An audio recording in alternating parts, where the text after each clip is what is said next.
The offense was just humming here. Goff's day getting better and better, and then this. Reverse to St. Brown, the throwback. The Detroit special. What a night for Jared Goff.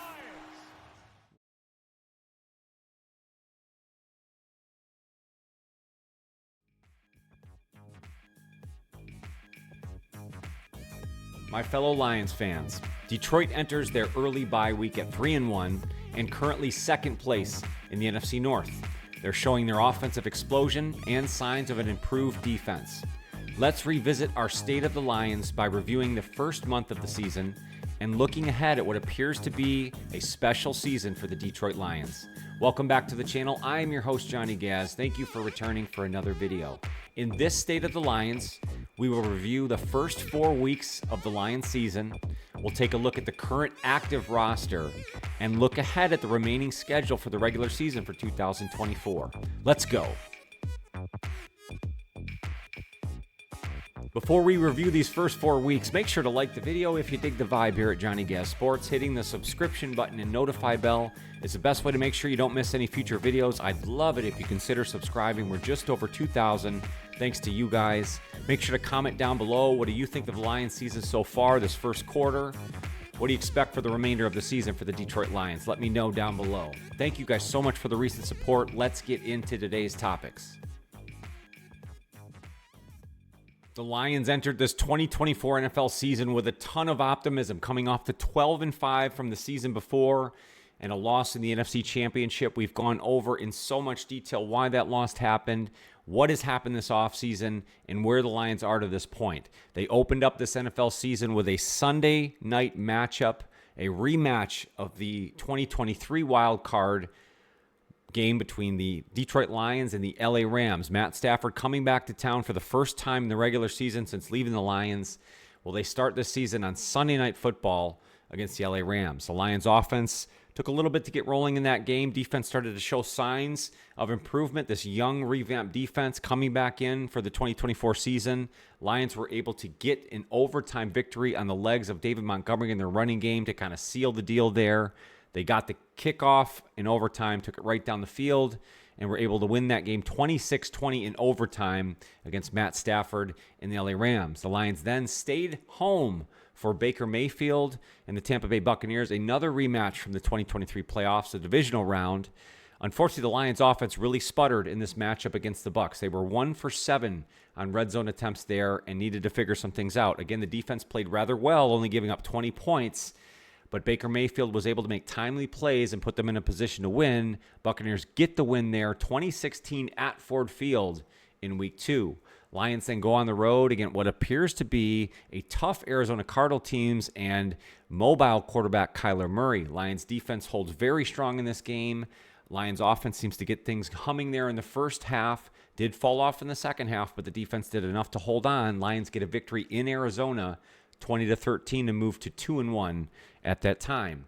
Lions just coming off a victory on Monday Night Football against the Seattle Seahawks, where they have lost the last 6 matchups, and Dan Campbell himself is 0-3 against Seattle. Lions are able to get their offense explosion really going here in that Week 4 Monday night matchup. Jared Goff going a perfect 18 of 18, 2 touchdowns through the air, and actually that receiving touchdown that we let in on in this video. Lions move to 3-1 heading into their early bye week. Let's talk about the good and the bad through this first month of the NFL season for the Lions. And we looked at the individual games, but I think overall you have to feel good about the offense, capped by the performance against Seattle on Monday night, 42 points, perfect Jared Goff. The running game has been amazing. David Montgomery, Jahmyr Gibbs, the best running back duo in the league. Lions have been able to just lean on that in times of lull. Think about the overtime victory against the Rams, where they had to have a drive. They get the coin toss, they get the kick, and they take it right down the field and score. Think about the first drive against Arizona, coming off the loss against the Bucs, where they had to fix the offense. They drive right down the field, put themselves in the red zone, and a 1-yard touchdown score by Montgomery. How great has David Montgomery been so far, by the way? I just hit on those 2 running backs. They have been fantastic, but leaning on them, playing off of them of the play-action game, getting Jared Goff rolling, everything seems to be coming together for this offensive explosion for the Lions. great way to enter their bye week. Defensively, I still think they have a ton of questions. Although the offense has been able to lean on them in some cases here. Think about against the Bucs or the red zone inefficiency and the second half against the Cardinals. The defense was good in those cases. However, there's been too many times where they've given up too much in the pass game, obviously spotlighted by the Geno Smith performance against them yet again. I think the secondary themselves are just almost too aggressive. They are overly penalized. Terrion Arnold, the rookie cornerback, has been good. He's certainly up to the challenge, but he is going to have to learn how the officials are going to look at him moving forward, because that is truly an issue. There's been some offensive lulls they are going to continue to have to work on. They cannot open up second halves and go into an offensive doldrum. It just cannot happen, especially against the better teams they're going to play moving forward. But overall, I think the offense has been very good. I think the defense is improving, but certainly needs to continue to show this marked improvement. The secondary has to get better. They have to grow. That, along with increased play from their linebacking crew, and they need to figure out what they're going to do on this defensive line. Now that Marcus Davenport is not in the picture, and we'll talk about the roster in detail here in a moment, they need to figure out where they're going to get this help from Hutch. So let's dive into this roster. Let's see where they currently stand. Let's go through this current active Lions roster as we enter and leave the bye week here for 2024. Obviously, at the top, let's start with the offense. Quarterback, Jared Goff, who is now rounding back into form. I think he was off to a slow start. I think anytime the Lions starters don't play in the preseason, it's going to take a little while for everybody to round back into form. You had a couple shifting pieces on the offensive line, and that took some time. But obviously capped by that Seattle performance, Jared Goff, 18 for 18. I think you're going to see more of that kind of quarterback moving forward. No, it won't be perfect every week, but certainly Jared Goff seems to be right back to where he was in 2023. I hit on the best running back duo in the league, David Montgomery, Jahmyr Gibbs. I don't think it get much better. Thunder and Lightning, they are truly what the Lions offense can lean on in any other time of lull to get things going, to make sure this offense stays humming. At wide receivers, where we had a lot of questions, we've discussed it all offseason through the first several weeks. Where's the X wide receiver? Where's everything going to come from? What happens if Amon-Ra St. Brown goes down? Well, right now, things seem to be coming together, obviously led by All-Pro, your captain, your jack-of-all-trades wide receiver, Amon-Ra St. Brown, who had a very slow first week, has now gotten back to form, has done just about everything for the Lions, including throwing a touchdown pass against the Seattle Seahawks.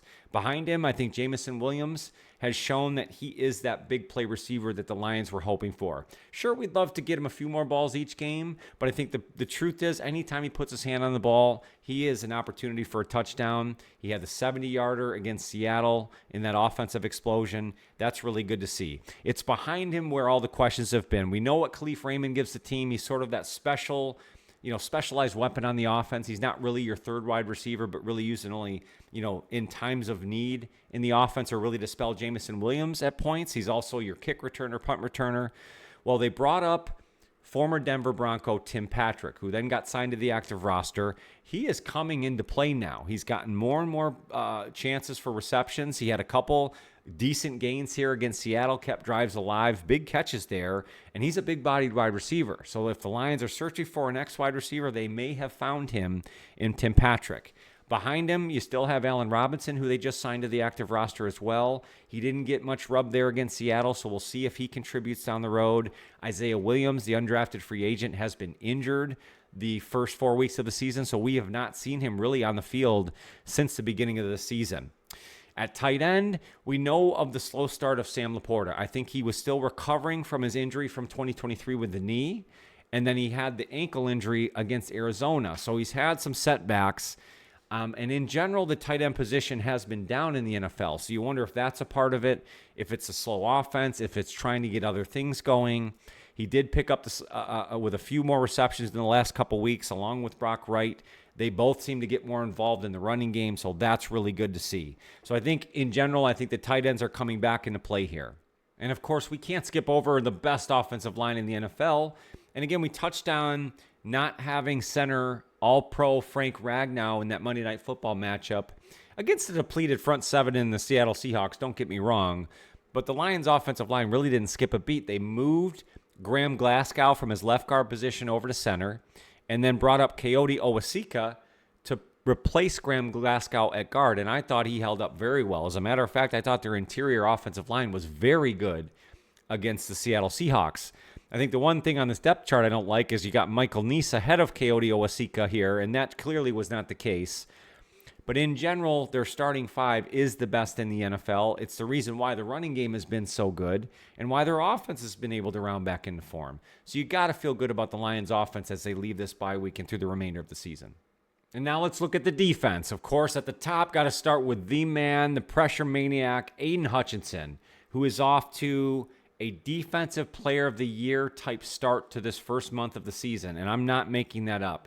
He's at 6.5 sacks. Yes, he did not have a sack against Seattle, but his pressure rate is through the roof. I think he had 10 pressures on 54 eligible pass rush attempts. That's 18.8% or something in that realm. That's unbelievable.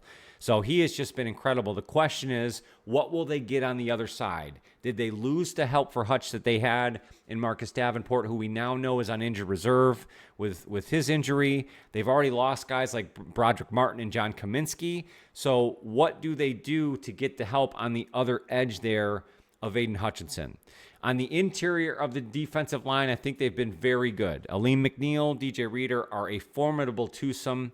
I think we're still looking to get more statistically out of those two guys, but clearly the defensive run game is fantastic. Teams cannot run on the interior defensive line of the Detroit Lions. That is just the truth. The numbers show it.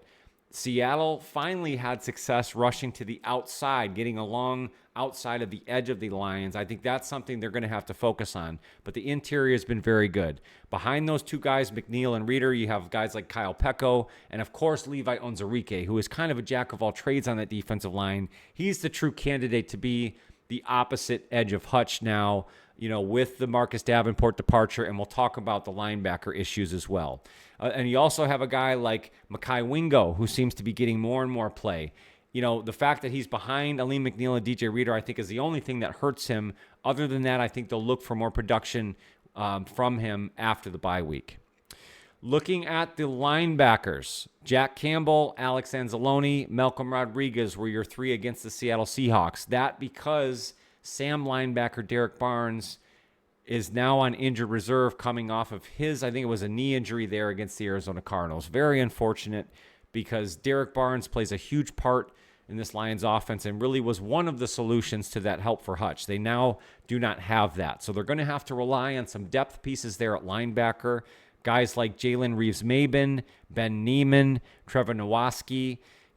They had some tackling issues these last couple weeks. I think one of those reasons being because Alex Anzalone was under concussion protocol, so he was out and then recovering, sort of coming back, getting back into form against Seattle.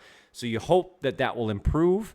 But again, losing Derek Barnes, I think, hurts this group. So we'll have to see how they come out of it. But you have some very good guys in these roles. Obviously, you want to see more out of Jack Campbell. He had the forced fumble there against Seattle. That's good to see. But you want to see him do a little bit more in pass coverage. Things they're going to have to work on here as they leave the bye week. And then the secondary, of course, starting cornerbacks Carlton Davis and Terrion Arnold, who we just talked about in detail.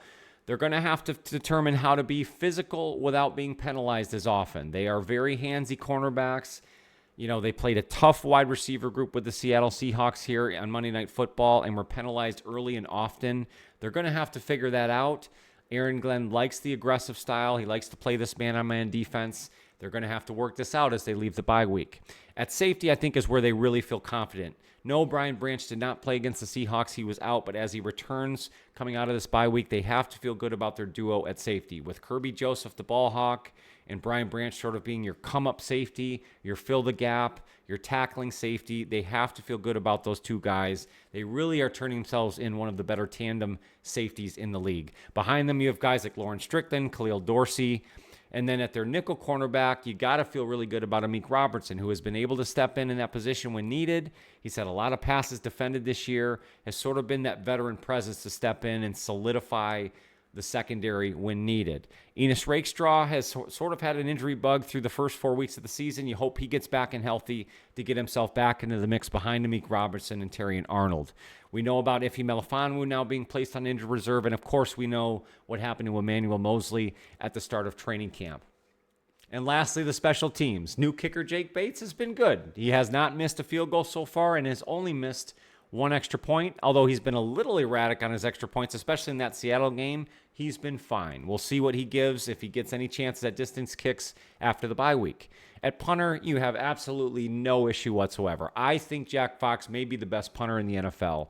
He just has a knack of being able to pin teams back when needed. He truly was a weapon in the first 3 weeks of the season when the Lions offense really just couldn't get it going. He was able to put the defense in a very good position in several different occasions to give them a leg up and be able to support the team in general. So Jack Fox, just fantastic. I think the Lions would love to get a little bit more out of the return game. Khalif Raymond has been close to breaking a couple, but just haven't gotten much out of it. I think they'd love to see a few more explosive plays on that end. Now let's look at the Lions' remaining schedule as they leave this bye week. They will travel to Jerry World and go to Dallas on October 13th. This is a game of the week situation on Fox at 4:25. The Lions will be looking to avenge that terrible loss, the ineligible receiver flag, everything that comes along with going to Jerry World. The Lions will be looking to get that back, and they now have 2 weeks to prepare for this game. It'll be very interesting to see how they look against Dallas. And this is now a very winnable game for the Lions. In my prediction video that I did before the season, I would have told you this is probably a loss for the Lions. But now looking at where both teams stand here, especially considering the Lions leaving the bye week with a lot of offensive momentum, I really give the Lions a head up in this matchup. After that, I think you have what could be one of the better matchups in all of the 2024 NFL season. Now we know what the Minnesota Vikings are, undefeated through the first 4 weeks. We'll see what we do this week and what will ultimately happen over the next couple weeks before they match up. But this will be very important for the NFC North playoff seedings and all the like as the Lions go to Minnesota on Sunday, October 20th. What a great matchup. They then follow that up with a home game against Tennessee. They then travel to Green Bay for a 4:25 matchup against Jordan Love and the Packers. That should be another great divisional matchup. They then go to Houston. What a tough back-to-back there at Green Bay, then at Houston. It'll be interesting to see where Houston is at that point. Lions then get a little bit of a break, hopefully, as they come home for Jacksonville after that Houston matchup.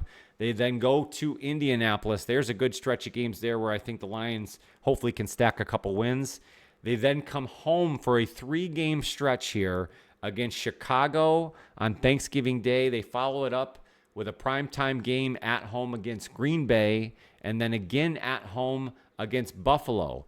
Again, you have 3 tough games there, 2 within your division, and of course one very tough game against the Buffalo Bills, but all 3 at home, and we know the Lions at Ford Field are very, very tough. Lions then go to Chicago, where we know they've had a tough time in the last several seasons. Again, it'll be interesting to see where these teams stand at that time. And then Week 17, what could be the best matchup of the NFL season, assuming both teams come in healthy and really rip-roaring, the Lions will travel to San Francisco on a Monday night, Week 17, to hopefully avenge their NFC Championship loss against the San Francisco 49ers. Again, what a fantastic way to get towards the end of our season. That game could mean everything for playoff seeding, hopefully number 1 seeding. And then the Lions will end their season at home against Minnesota, which at the beginning of the season, I would have told you, man, that could be a game where the Lions are playing for nothing. But the truth is, with the way the Minnesota Vikings are playing so far this season, it could mean everything.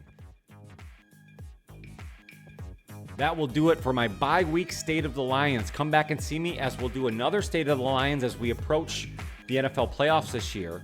But let me know where you have the Lions standing here as of the bye week. Where do you see them going? Offensively, do you like the offensive explosion? What do you see for them on defense? A lot of open-ended questions here. Let me know what you think. If you guys dig the vibe here at Johnny Gas Sports, make sure to slap that like button. It's the best free way to help out the channel. I would also love it if you consider subscribing. We're just over 2,000 subscribers now, thanks to you guys. And if you hit the notify bell, it's the best way to make sure you don't miss any future videos. There is a membership option available. If you hit the join button on any one of my videos, I'll walk you through how you can become a part of the family. More than anything else, make sure to take care of yourself and your mental health. That's more important than anything, and I want to make sure you come back and see me on future videos. Thank you guys so much for your time. Go Lions.